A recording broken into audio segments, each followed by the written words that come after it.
Welcome to Heart Talk in the City. My name's Irene, Baguma, and today we are meeting with our guest, Ciera Martin Elward.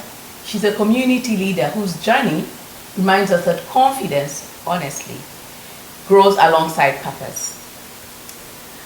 And Ciera, from local service here in Mountain House to global collaborations, she has stepped into leadership with intention, with heart and with humility. And also what makes her story really special, Ciera, is not just about her work, but how she has grown along the way as she does this work.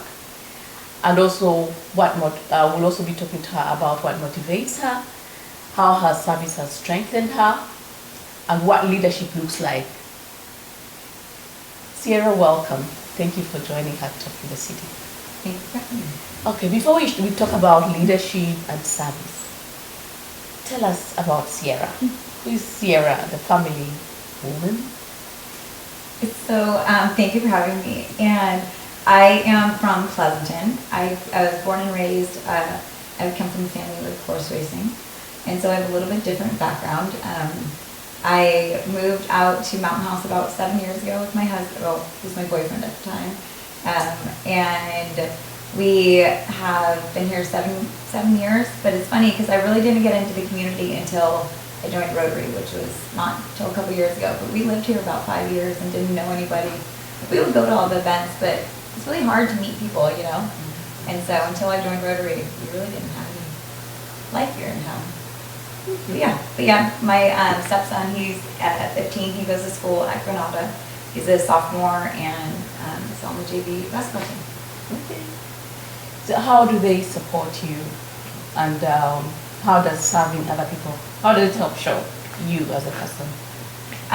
Well, they support me in all the ways that most people wouldn't want to. They have to put away all of the stuff when we go, all the Rotary events, they're putting all the stuff away. They do all the things that, you know, most people don't have to do with service, I guess. Usually when you're done, but the stuff still has to go somewhere. So thankfully I have my husband and my son to really help me put that stuff away, and try not to complain so much, but they, we don't always lead with the same direction. I lead with a more servant heart, I like to say, and my, they just like life. Thank you for letting us in a little bit on your personal life. So what first drew you to serving the community? And so in 2022, I had lost a lot of my family. So I lost my best friend in January at 39 years, and then my aunt passed away in July, and then my grandma passed away in December. And when my grandma passed away, I just didn't even know what to do with my hair or anything, because everything I did, I felt like my grandma was a part of my decisions, you know, up until that point where I lost them. And so I really didn't know, like I said, know what to do. And so somebody told me that when you're having a bad day or when you're missing them, to do something that they would like to do or would be proud of you for doing. So I joined Rotary that night because I have, my great aunt had bought a restaurant in downtown Pleasanton called Haps. And she started holding Rotary meetings in 1955 at her restaurant, far before women could even join. Women couldn't join Rotary until 1986. So she held Rotary meetings there from 55 until when she passed away in 96, and that's when we lost the restaurant at that point. But yeah, we had a huge Rotary background. And my grandma always put Julie on a shelf because she did so much good for the community. And we really didn't know what that meant, but in my mind, Julie was always, you know, up here. And so when I lost my grandma, I was like, what would she be proud of me for doing? And it was something that Julie would like to do. So I joined Rotary. I'm sorry about your loss. And it's a good thing you picked up on what they've done and carrying forward. Yeah. Yes, thank you. Yes, so you serve as an ambassador for Rotary, Rotary's WASH program.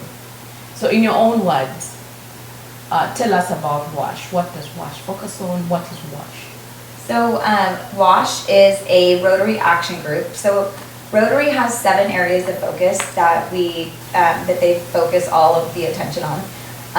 The 7 areas of focus are taken from the United Nations 17 sustainable development goals, which is what they feel would bring like world peace and which was like clean water, education. So we took the United Nations Sustainable Goal 4 and Sustainable Development Goal 4 and developed WASH. WASH is water, sanitation, and hygiene, which so basically anything water related or we just completed a international project in India, putting toilets in a school. Water, sanitation, and hygiene has created a focus strategy for the next 10 years that they are trying to really mainstream what we're trying to focus on, which is more healthcare and more schools, because that's where people tend to want to care about a little bit more, is kids and healthcare. So, but right now, there's more people getting sick from hygiene and than dirty water. There's more clean water in the world right now than there is hygiene available. And so in India, the new prime minister has actually just put out a real big push for toilets in the country, because it's still a thing out there. And so anyways, we just completed a project. We brought four different schools toilets. Okay, that's great. Do you plan on spreading out to all other countries that need that? Yes. So water, sanitation, hygiene. We're an action group. So there's 46,000 clubs internationally. Rotary has, and if anybody wants to do a water, sanitation, and hygiene program, wants to do a project, wherever that is, say you could do them in Zimbabwe or do one down in Peru or wherever, you would have to have you'd have to have a club on the other side that will help. So we had an idea, we wanted to raise money and go to Peru and bring a village water there, for instance. Even though we were able to secure the financing and everything, we would still need a club on the other side in Peru to actually do the footwork for us. So we really, so WASH can really help. WASH is the action group that can kind of put the two clubs together. So we kind of do, WASH has a lot of resources and the ability to kind of be the middle grounds between a project and the clubs.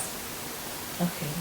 So the clubs you're talking about on the other side are Rotary clubs, right? All Rotary clubs, yeah. Okay. Yeah. Do they have to have been in action for a while, or can you just form it today because you heard about WASH? Yeah, no, you would want a club that has a little bit of history, yeah, because it's really these are big projects. Yes. To have a global project, it's got to have over $30,000 project. So yeah, it's really important to have a club that you can rely on over there. So, and that it takes a lot of legwork. So a new club might not be ready for it unless there's some really good leaders in the club. Okay, thank you for that clarification, because people need to know, just going to form a club because you need funding for a project. Yes. Yes. There's so many people who are not genuine out there. Yes, Rotary holds very high standards, pretty much way more than here in other countries, actually. In other countries, Rotary is held at the highest level, and a lot of Rotary clubs have, people will go against the government before they go against Rotary, I feel like, sometimes. True.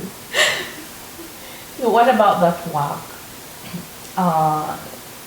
The work you do, what about it is so close to your heart? So I feel the closest to my people, my grandma, my aunt, my friend, when I'm doing Rotary, when I'm doing service of any kind. So I've also joined, because I am new Rotarian, I've only been in a few years. I don't know everything like some of these very seasoned Rotarians, 20, 30, 50 years. But I can talk. And so that's one thing that I've found. I have a passion for Rotary, and I can talk to anybody. And so that's where I kind of found my niche. I do a lot. That's how I kind of became an ambassador. And because people don't know about things unless you talk about it, right? Absolutely. And that's what happens is Rotarians are so humble. And so when they do these projects, they don't tell the world about it because they just wanted to bring, so-and-so, whatever, do good over here. But it's really hard when they're humble and not talking about it, because then nobody will start, getting on board, and then Rotary starts to kind of die down. But I was able to take my talking and hone that into talking about Rotary and talking about and spreading the word. So that's what I kind of do with WASH. I'm on the operations team for marketing. I'm on the global marketing and communications team, and I'm also on the steering committee for the ambassador program for WASH.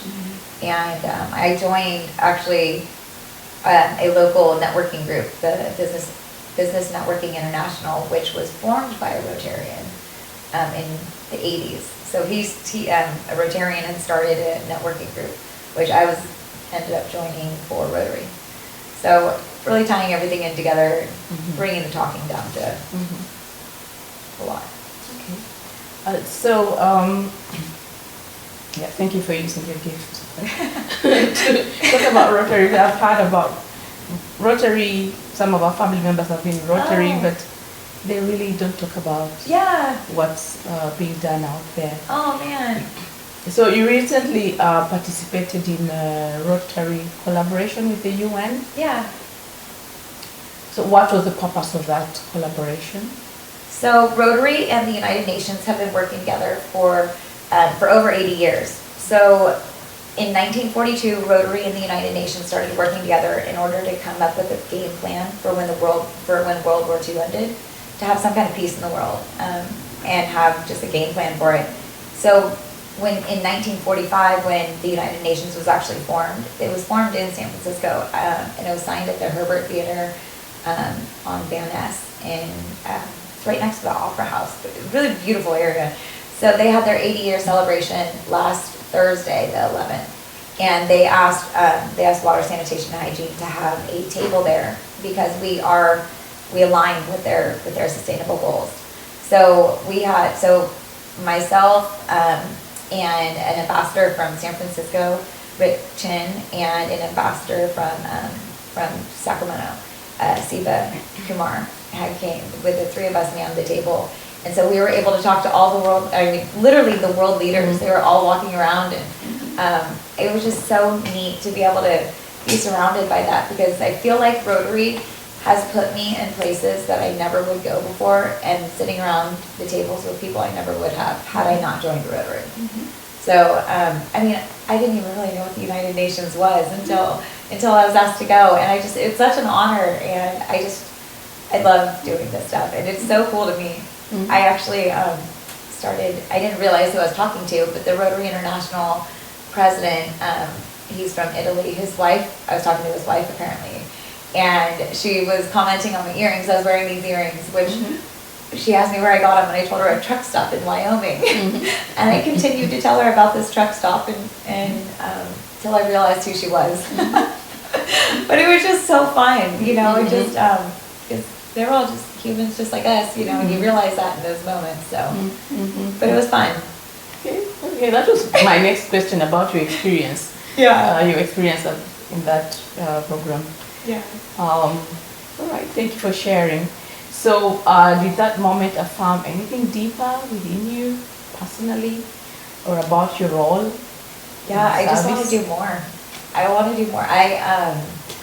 I feel like there's so many people that have the technical skills that sometimes Rotary needs, because a lot of times people just need to be asked. And so there's Rotarians out there that really are new Rotarians that don't feel comfortable like going above them and asking their leadership if they could join WASH or do more if there's something else. Because people join Rotary because they want to do service, but they get stuck in the clubs that aren't allowing them to grow. And so if I could do anything, I would love to be able to get to the new Rotarians and say there's more out there than just our clubs. There's so much that Rotary that can be done, and that needs technical skills that, whatever that may be in people, whether computers or water treatments, and our focus is really, large, and so anything, there's need for everything out there. So people join,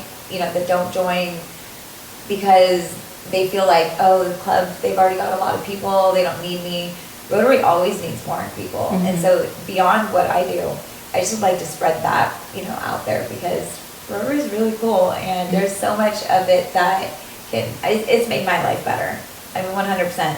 I really don't know what I get mad at Rotary sometimes and I don't want to do it, but then I'm like, what would I do? Mm-hmm. I wouldn't have anything to do. I can't do BNI. I wouldn't be able to do Rotary. I would have no friends. And so anyways, I think the Rotary can open up the doors for people that Mm-hmm. may not even realize you need opening.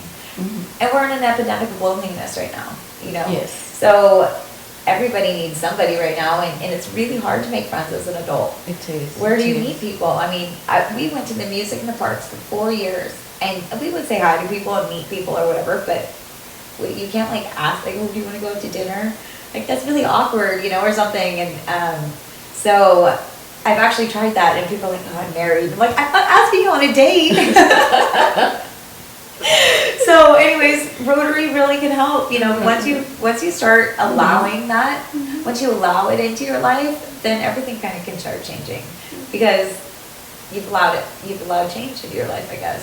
Yes. I hope the listeners have taken that to heart. Yeah. Rotary needs your experience, it needs your expertise, and you also get to meet people. Please join Rotary. Yeah. And it's Rotary in Mountain House. Yes, so you talked briefly about BNI, your roles. Explain BNI to somebody who's not familiar with it. So BNI is a networking group here, and we're also an international networking group. Again, started by Dr. Ivan Meisner in 1985, who was a 16-year Rotarian at the time, who wanted to take it to he joined because he wanted to network, which is kind of what Rotary was started off of. Rotary was actually there was 4 lawyers in Chicago, and they wanted to network their businesses. Mm-hmm. And eventually they started doing community service, which business and community service don't really go together, money. And so Dr. Meisner loved Rotary, but he really wanted to do business networking. So he started his own, this group called Business Networking International. And I believe there's, gosh, I don't know how many chapters there are, but we have, I think, 7 in our area. But in our city, it's only 1 profession per category. So there's only 1 realtor in the group, and there's only 1 photographer. And it's all about really just learning, building relationships and getting to know each other, because the more comfortable we are with each other, the easier it is to naturally refer you when I'm out and about talking. So we meet every Wednesday at 8:15 at the Welcome Center here in Mountain House. And I'm the vice president and hold the nonprofit seat. Although nonprofits are the one profession, or the one category that we can have multiple of, because you can't have enough goodness in the world. So Yes. So viewers, please. I was going to ask about the time, because the time used to be 7. Yeah, it used to be and early. that was hard not for people. possible for people. So I hope the listeners know it's now at 8:30, so they can join BNI. Yeah. And I don't know what our club would have done without BNI. I mean, honestly, BNI has changed so much. I mean, and any business owner that's in BNI can say the same thing, that everything has, it's kind of like when you start putting positive into the world, you get positive back, right? Absolutely, So yes. we meet outside of the meetings, we all meet together, which is one of the requirements to start building our relationships. And we do a lot of continuing education, so it naturally grows you as a human. I mean, you're going to get putting all of that work into something besides, to putting into your business. And so it really kind of helps develop you as a better person, which is who I am today. So thanks to BNI and Rotary. Okay. As a local and regional leader, what responsibilities have you taken on, and what drew you to step into those roles? I just kind of stepped into them. I didn't, there wasn't much thought into it. they all kind of came on as time progressed with stuff. But gosh, you know, when you're doing this stuff, you don't even realize your responsibilities you have, or what you're even doing moving forward. You know, sometimes I felt like I just treading water, but really, you know, we had a small club last year. We had 6 members, and we've grown to 14 members in 8 months. So our Rotary Club's doubled in size, and we've really made headway in the district. And so when last June we had our district awards, and our club won 6 out of 8 out of our in our district, which that's pretty cool. That was pretty good, because we just stepping up and just being a part. Really, I humbled myself when I first when I was president last year, and went to all the other clubs and kind of volunteered my service to them, because I needed to learn myself of what to do and where to go. So I just started volunteering at other clubs and helping out, and really just started from that point to see what I wanted to do with Rotary, even because we're a new city, and we're a new, relatively new club, and so we don't know what's out there, and so I got out there. So that's really I'm really proud of the progress that I've made in the district, and not because I'm doing really big things, but because of the relationships that I've made, and in our city, but really, and internationally, I guess too. I work with a lot of people through WASH, and it's pretty neat to have some connections everywhere. Yes, those collaborations and the people we meet. Yeah. It's not just about profiting, giving back, and the people you meet. It enriches you as a person. Yeah. Okay, tell us about the new technology system that you helped implement. With BNI. Yes. Yeah, so again, it was something that when I first joined BNI, I learned, well, we were implementing it at the time, and so I helped our president at the time, Erica, really help get it going in our chapter. So I knew it like second nature. I didn't know the old ways. And that's something that I hear often, the old way. We've always done it this way. It's like, well, time is to change. That's where we're at in life. So there's the 7 other groups, other chapters in our area. I've really helped get their clubs on board. So it's taken a lot of going out and building that relationship first. Brian was really good at helping the other clubs or chapters understand that there's bigger things out there. And so anyway, once that relationship was done and that trust was made, then I can come in and help with which is crazy. I'm able to help with anything technical because I don't know the words for it, but I know how to get around the computer a little bit. But yeah, no. So it's been fun getting to know other chapters though, and other regional leaders in BNI, because otherwise I wouldn't have met them either. Really, had I not had that piece of information that I was able to get in with them and kind of get to know them and what they do a little bit too. Okay. Does that help with your confidence level? Saying I can do anything. I really feel like I can. I had a really hard time I could always talk organically with people, no problem.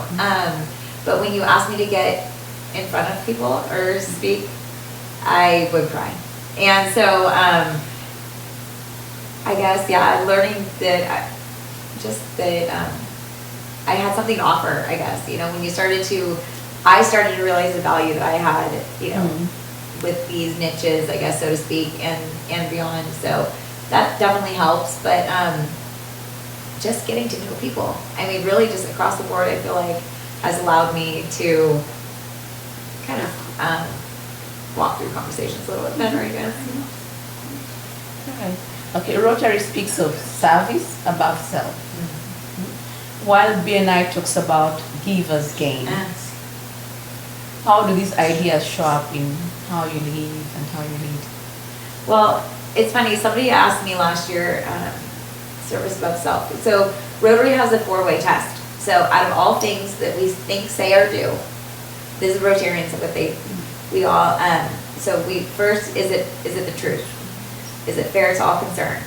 Will it be beneficial to others? And will it build goodwill, better friendships? So anything we do, and it's not to judge other people, because if I say you're not living up to the test, that's just what I'm judging you. This is just what we hold ourselves to. So I feel like being able to hold myself to that standard really has allowed me to put service above self and be selfless about things. And in BNI, the giver's gain is because we're a referral based, group, and so the more referrals I give, the more referrals I end up getting. Which, for me, I have gotten so much help from the community as Rotary. It's been overwhelming what the community has really stepped up for, and my BNI members who have gone out to the community and helped get me the support needed. But last year we needed some help, and I needed a lawyer for Rotary to help me with some paperwork, and we couldn't afford it as a club, and so BNI is international, and it has this networking wall, so to speak, and it's kind of like its own little chat thing. So I put on there, I was looking for an attorney, and what I needed it for, and within 2 hours, somebody from there's an attorney from Chico who was a Rotarian, and a estate planning attorney that was able to walk me through my paperwork, and she called it a 1-to-1 and didn't charge me a consultation. So it was pretty cool to be able to cross over the two lives, and they go so parallel with each other. The giver's gain and the service above self, that anything in between I feel like is all the same to me. So and yeah. Okay, I think the 4-way test, honestly, I think it's a moral, what can I call it? It's like a credo. Yeah, I think everybody should live by that. Is it true? Is it fair to all is it concerned? fair to all concerned? Is it Build goodwill, better friendships? Yes, I think those should be signs that should be put everywhere, because in this day and age, people just get up and say whatever suits them, whether it's true or not true, whether it hurts other people or not. It's something we all need to live by. Yeah. Yes, I think so. It was that was made by a banker in 1932, or 1928, and he came up with that for his job description. Oh, really? So when people came to his bank to be an employee, they had to sign that. He was a Rotarian. Okay. And so he then brought it to the chapter, and that's how they adopted it into Rotary. That is cool. Yeah. But I mean, as an employee, that's something they would have to sign. Everything that they think, say, and do. Is it fair? Is it the truth? Yeah, I think we should all sign it in our minds and when we get out there to do stuff. Yeah. Okay. So, with a full-time job, volunteer, leadership, how do you stay grounded? How do you avoid burnout? And with family and all. So, when I lost my aunt, she had so many people, lives that she touched.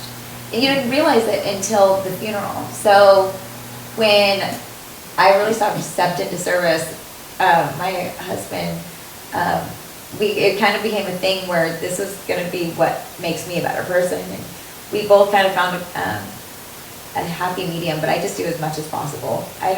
Burnout for me is when things get ugly. That's when I don't want to do stuff. I don't burn out on moving forward. I only burn out when things are ugly or not, and I just want to, and I don't want to stop. I just want to do things a different way somewhere else. So, I grew up in horse racing. You work 7 days a week. There's no days off. So that's how I grew up. We don't have retirement plans. We didn't have, insurance really, we were very country. And so, that's just the work ethic that I have. So, I just do as much as possible. But now all of my lives are all overlapping. My work, my life, my Rotary, my BNI. My husband's even talking about joining Rotary. I'm not going to push him on it, but I told him I would hold him higher standards than anybody else. So I'm going to ask him to double think that before he actually does. But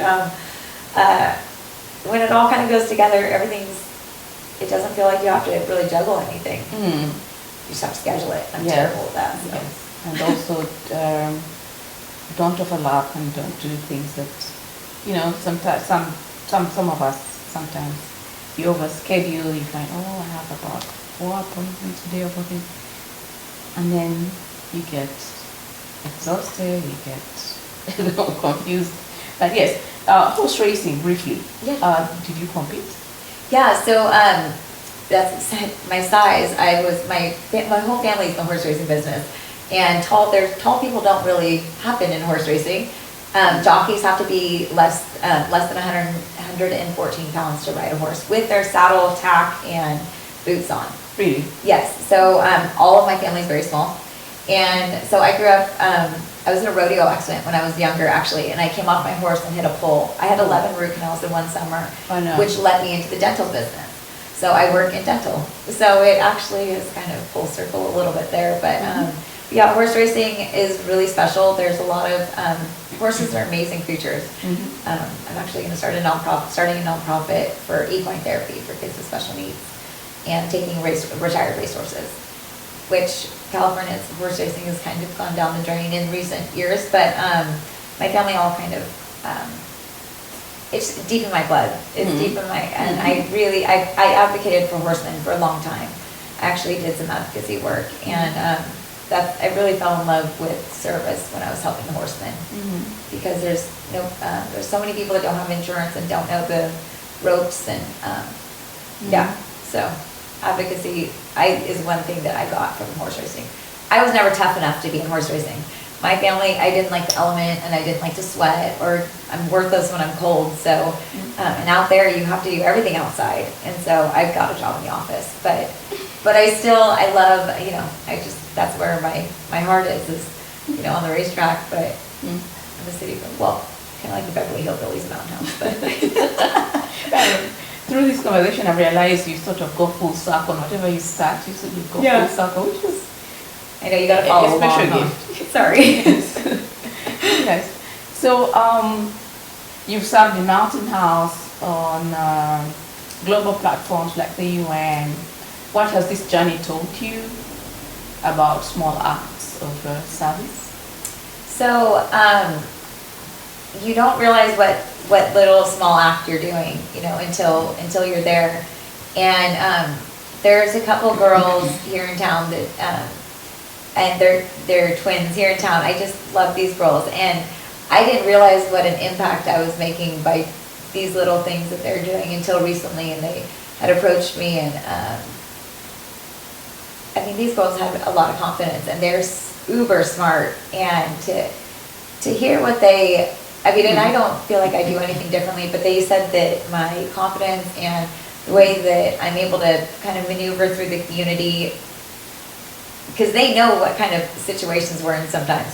Sometimes when we're doing events, situations get pretty tense, and I just keep smiling and kind of dusting myself off and keep going type of mentality.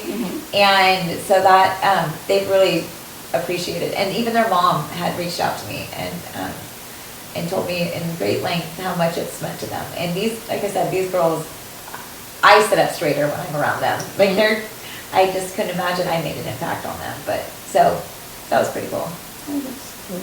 Yes. Yes, thank you for sharing. Any last words to anyone out there who needs motivation, moms, children? Just do it. I would like to say that Rotary can Rotary changes lives, in all kinds of ways. But there's something for everybody out there. And so many moms, I know, like when kids start leaving, or the kids start, 12, 14, and they're doing their own thing, they kind of start feeling like they don't have a lot of, you almost feel a little bit empty, like you're not sure what. Rotary's a great place for you. Or any service organization, Kiwanis Club, anything, but just get involved. Because getting involved, you hear about this all your life. Oh, get involved. But when you get involved, it's pretty cool. We have a pretty cool city here. And the residents are really receptive, and it's just really fun. So get involved. That's true. Yes. So thank you, Ciera, for reminding us that service does not begin on a global stage. To our viewers out there, service begins with small acts in your community, in your home. And you don't have to know it all, but just that, yes, I'll do it. It will fill your heart. You will get rewarded in so many ways. Thank you, Mountain House community, for joining us at Heart Talk in the City. Thank you, Ciera, for sharing with us your journey.